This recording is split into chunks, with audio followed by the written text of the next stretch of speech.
भगवान जगन्नाथ रथ यात्रा बड़ा ही पावन पर्व है। भगवान कृष्ण ने जब देह त्यागा, जब उनका अंतिम संस्कार किया गया, उनका सारा शरीर तो पंचतत्व में विलीन हो गया, लेकिन उनका हृदय बिल्कुल सामान्य एक जीवित इंसान की तरह धड़क रहा था और वो भी बिल्कुल सुरक्षित था। उनका हृदय आज तक सुरक्षित है, जो भगवान जगन्नाथ की काठ की मूर्ति के अंदर आता है और उसी तरह धड़कता है।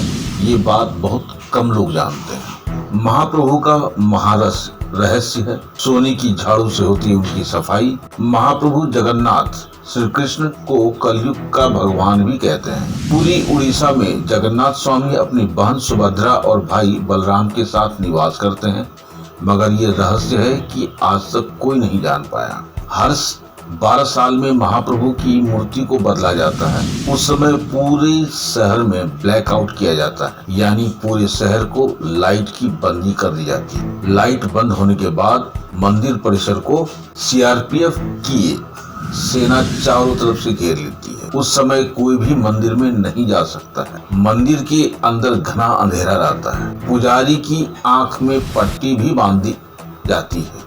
पुजारी के हाथ में दस्ताने होते हैं। वो पुरानी मूर्ति से ब्रह्म पदार्थ निकालता है और नई मूर्ति में डालता है। ये ब्रह्म पदार्थ क्या है, आज तक किसी ने नहीं देखा, ना ही पता है। इसे आज तक किसी ने नहीं समझ पाया। हजारों साल से ये एक मूर्ति से दूसरी मूर्ति में ट्रांसफर किया जा रहा है। ये अलौकिक पदार्थ है जिसको छूने मात्र से किसी इंसान की जिस्म के चिथड़े उड़ जाए। इस ब्रह्म पदार्थ का संबंध भगवान श्री कृष्ण से है, मगर ये क्या है कोई नहीं जानता। ये पूरी प्रक्रिया हर 12 साल में एक बार होती है। उस समय सुरक्षा बहुत ज्यादा होता है, मगर आज तक कोई भी पुजारी ये नहीं बता पाया कि महाप्रभु जगन्नाथ की मूर्ति में आखिर ऐसा। कुछ पुजारियों का तो कहना है कि जब हमने उसे हाथ में लिया तो खरगोश जैसा उछल रहा था। आंख में पट्टी थी, हाथ में दस्ताने थे, तो हम सिर्फ महसूस कर पाए। आज भी हर साल जगन्नाथ यात्रा के उपलक्ष्य में सोने की झाड़ू से पुरी के राजा खुद झाड़ू लगाने आते हैं। भगवान जगन्नाथ मंदिर के सिंहासन द्वार से पहला कदम अंदर रखते ही समुद्र की लहरों की आवाज अंदर सुनाई नहीं देती है। जबकि आश्चर्य में डाल देने वाली बात यह है कि जैसे ही आप मंदिर से एक कदम बाहर रखेंगे, वैसे ही समुद्र की आवाज सुनाई देगी। आपने ज्यादातर मंदिरों के शिखर पर पक्षी बैठते उड़ते देखे होंगे, लेकिन जगन्नाथ मंदिर के ऊपर से कोई भी पंछी नहीं गुजरता है। झंडा हमेशा हवा की उल्टी दिशा में लहराता है। दिन में किसी भी समय भगवान जगन्नाथ मंदिर के मुख्य शिखर की परछाई नहीं बनती है। बताइए ऐसा कौन सा कारीगर था उस जमाने में, उस अलौकिक जमाने में, जिन्होंने इतने सारे टेक्निक का इस्तेमाल किया, जो आज के विज्ञान के लिए चैलेंज का विषय बना हुआ है। भगवान जगन्नाथ मंदिर के 45 मंजिल शिखर पर स्थित झंडे को रोज बदला जाता है। ऐसी मान्यता है कि अगर एक दिन भी झंडा नहीं बदला गया तो मंदिर 18 साल के लिए बंद हो जाएगा। बड़ा ही कड़ा कानून है। इस तरह भगवान जगन्नाथ मंदिर के शिखर पर एक सुदर्शन चक्र भी है, जो हर दिशा से देखने पर आपके सामने दिखता प्रतीत होगा। भगवान जगन्नाथ मंदिर की रसोई में प्रसाद पकाने के लिए मिट्टी के 7 बर्तन एक दूसरे के ऊपर रखकर पकाए जाते हैं, जिसे लकड़ी की आग से ही पकाया जाता है। इस दौरान सबसे ऊपर रखे बर्तन का पकवान पहले पकता है। भगवान जगन्नाथ मंदिर में हर दिन बनने वाले प्रसाद भक्तों के लिए कभी कम नहीं पड़ता, लेकिन हैरानी की बात तब होती है जैसे ही मंदिर का पट बंद होता है, वैसे ही प्रसाद भी खत्म हो जाता है। तो ये है भगवान जगन्नाथ की महिमा। और आइए देखते हैं भगवान जगन्नाथ की रथ यात्रा हमारे कोयलांचल राजधानी धनबाद में कितना पावन और धूमधाम से मनाया जा रहा है।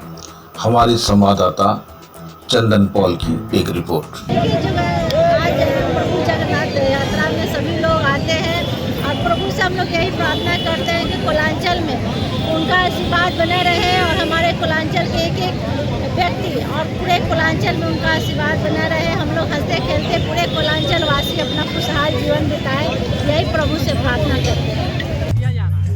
आप लोगों को जैसे कि जानकारी होगी, इस्कॉन द्वारा आयोजित ये जगन्नाथ रथ यात्रा धनबाद की सबसे बड़ी रथ यात्रा है जो पिछले 5 वर्षों से बहुत बृहद स्तर पर धनबाद में मनाई जाती है। इस बार भी माननीय सांसद, नवनिर्वाचित सांसद गुड्डू महतो जी स्वयं अपने हाथों से जगन्नाथ की आरती कर रहे हैं। उसके बाद वो झाड़ू लगाते हुए जगन्नाथ जी का आह्वान करेंगे। ओडिसी नृत्य के बाद, जैसा कि उड़ीसा की संस्कृति रही है, परंपरा रही है, जगन्नाथ जी को श्रद्धांजलि अर्पित की जा रही है। उसके बाद जब ये रथ आरंभ होगी तो रास्ते में 6 जगह पर जगन्नाथ जी रुककर 56 महाभोग का आस्वादन करेंगे और उसके बाद पूरे नगर का भ्रमण करते हुए हीरापुर, रणधीर वर्मा चौक और SSLT कॉलेज से होते हुए पहुंचेंगे गोल्फ ग्राउंड। संध्या 5 बजे से लेकर रात 9 बजे तक गोल्फ ग्राउंड में जबरदस्त बृहद तरीके से रंगारंग कार्यक्रम का आयोजन किया गया है, जहाँ पर 40,000 भक्तों के लिए प्रचुर मात्रा में महाप्रसाद की व्यवस्था की गई है। कोई भी आएगा भूखे पेट नहीं जाएगा, जगन्नाथ का महाप्रसाद लेकर ही जाएगा। इसके अलावा जगन्नाथ जी के लगातार 30 घंटा सांस्कृतिक कार्यक्रम रहेंगे और इसके अलावा वहाँ पर जगन्नाथ की पूजा अर्चना, विभिन्न प्रकार के स्टॉल्स रहेंगे, जहाँ से यदि व्यक्ति कोई भगवत गीता के बारे में जानना चाहता है, भगवान की भक्ति के बारे में जानना चाहता है, तो हमारे भक्त वहाँ दिशा निर्देश करने के लिए उपस्थित होंगे और इस प्रकार से ये पूरी जगन्नाथ रथ यात्रा को संपन्न किया जाए। क्या नाम है आपका? मेरा नाम प्रेमदास, धनबाद अध्यक्ष। प्रभु जगन्नाथ आप सबके ऊपर पूरा अपना आशीर्वाद बनाए रखे और धनबाद वासियों के लिए सुख समृद्धि की कामना करता हूँ प्रभु जगन्नाथ से। बस हम सब पर प्रभु जगन्नाथ की कृपा बनी रहे और हम पर भी प्रभु जगन्नाथ इतना अपना आशीर्वाद बरपाए। आप सबकी जो अपेक्षाएं हमसे हैं, आप सबके विश्वास पर, आप सबके अपेक्षा पर मैं पूरी तरह से खरा उतरूं, आपके सहूं। प्रभु जगन्नाथ से अपने लिए यही वरदान। हरे राम राम राम हरे हरे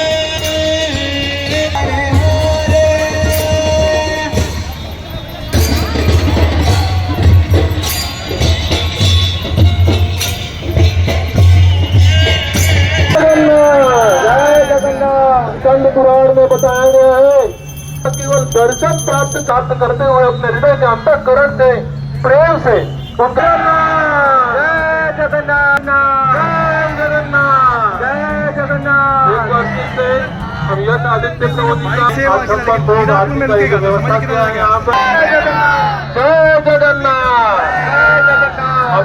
आप देख रहे हैं सब पर नजर।